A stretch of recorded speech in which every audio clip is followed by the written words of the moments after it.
जय हिंद। आज पढ़ते हैं हम लोग खनिज संसाधन किसको बोला जाता है। संसाधन इसका अगले वाला वीडियो में हम लोग पढ़ाए हैं कि मानव के उपयोग में आने वाली सभी वस्तुएं संसाधन कहलाती हैं। और खनिज किसको बोला जाता है, जो पृथ्वी से खोद करके ठोस के रूप में प्राप्त किया जाता है उसको हम लोग बोलते हैं खनिज बोला जाता है। तो देखिए खनिज जो होता है, खनिज वह भौतिक पदार्थ है जो खान से खोद करके निकाले जाते हैं, उसको हम लोग बोलते हैं खनिज बोला जाता है। खनिज में जैसे हम लोग आता है लोहा आता है, अब्रक आता है, बक्साइट आता है, नमक आता है, और ये सब जितने भी आप लोग एग्जाम्पल के देखा ये खनिज के अंदर में आता है। ठीक, खनिज आए समझ में। और देखिए खनिज जो होता है दो प्रकार का होता है। खनिज कितने प्रकार का होता है, दो प्रकार का होता है। पहला हम लोग का है धात्विक खनिज, दूसरा है अधात्विक खनिज। धात्विक खनिज किसको बोला जाता है, तो इन खनिजों में धातु होता है, मतलब जिन खनिजों में धातु मौजूद रहता है उसको हम लोग बोलते हैं धात्विक खनिज बोला जाता है। धात्विक खनिज में जैसे बात करते हैं हम लोग, देखिए लोहा जो है धात्विक खनिज है। निकेल और मैग्नीज और तांबा, ये सब जितने भी है दिखाई दे रहा है हम लोग एग्जाम्पल में लोहा, अयस्क, तांबा, निकेल, मैग्नीज, ये धात्विक खनिज कहलाते हैं। क्या कहलाते हैं, धात्विक खनिज कहलाते हैं। अब देखिए धात्विक खनिज भी दो प्रकार का होता है। धात्विक खनिज कितने प्रकार का होता है, दो प्रकार का होता है। पहला हम लोग का है लौह युक्त खनिज। लौह-युक्त खनिज, तो लौह-युक्त खनिज किसको बोलते हैं, जिन धात्विक खनिजों में लोहा का अधिक अंश पाया जाता है, अर्थात इसमें लोहे का अंश अधिक पाया जाता है। जिन धात्विक खनिजों में लोहा का अधिक अंश पाया जाता है उसको बोलते हैं हम लोग लौह-युक्त खनिज बोला जाता है। क्या बोलेगा, लौह-युक्त खनिज बोला जाता है। जैसे लोहा तो ऑटोमेटिक आपको पता है ये खनिज चाहिए है, तो इसमें लौह-युक्त खनिज कराएगा। ये मैग्नीज हो गया, टंगस्टन हो गया, इसमें लोहा की मात्रा ज्यादा पाई जाती है, इसलिए इसको लौह-युक्त खनिज बोला जाता है। और लौह-युक्त खनिज किसको बोला जाता है, जिन धात्विक खनिजों में लोहा का अंश नहीं पाया जाता है।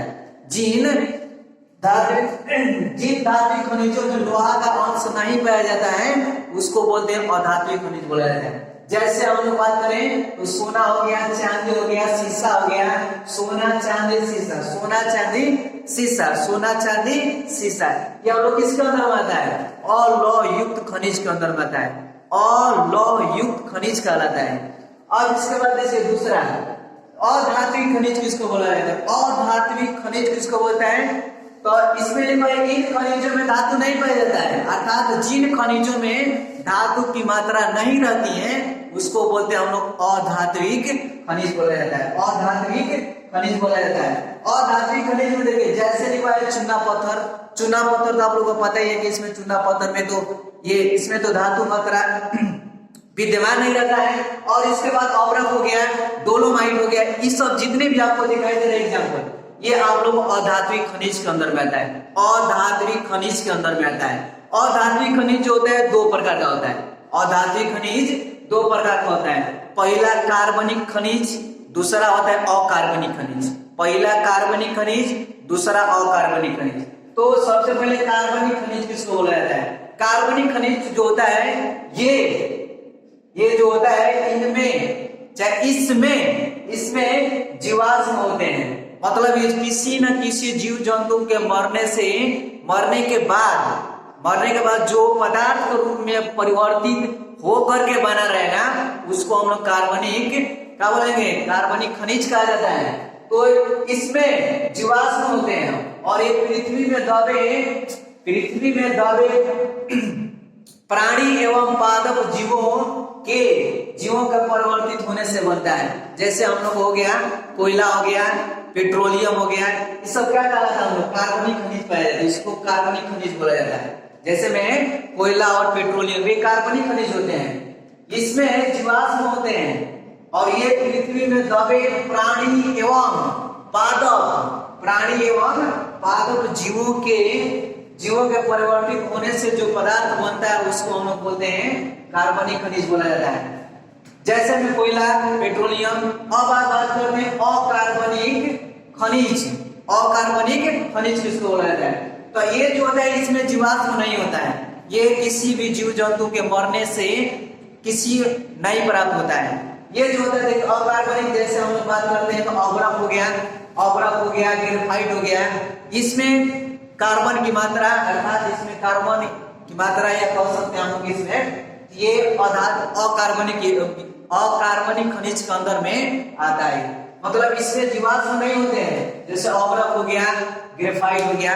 अब इसके बाद जो मेन है, मेन आप लोग को बताना भूल गए हैं कि देखिए ये जो हम लोग खनिज है, खनिज से क्या बनता है, खनिज बहुत सारा खनिज मिल करके चट्टान बनता है, सभी खनिज मिल करके जितने भी खनिज से हम लोग को चट्टान प्राप्त होता है, और चट्टान मिल करके स्थल मंडल का निर्माण होता है।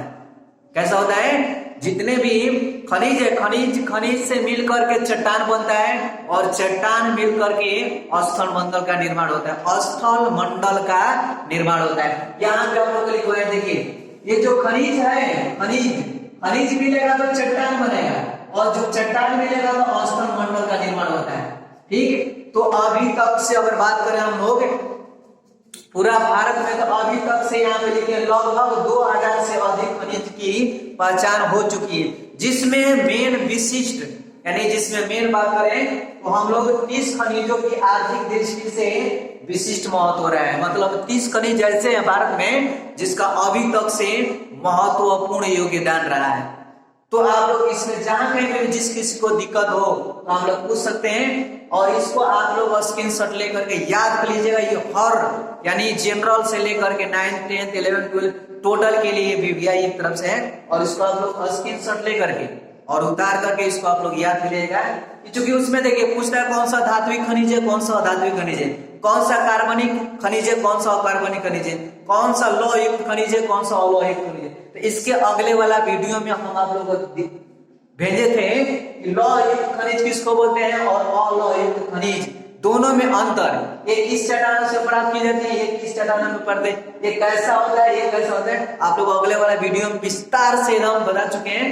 तो आप लोग मिलते हैं हम लोग अगले वीडियो में अगले टॉपिक के साथ। जय हिंद, और इसको आप लोग स्क्रीनशॉट लेकर के याद करिए।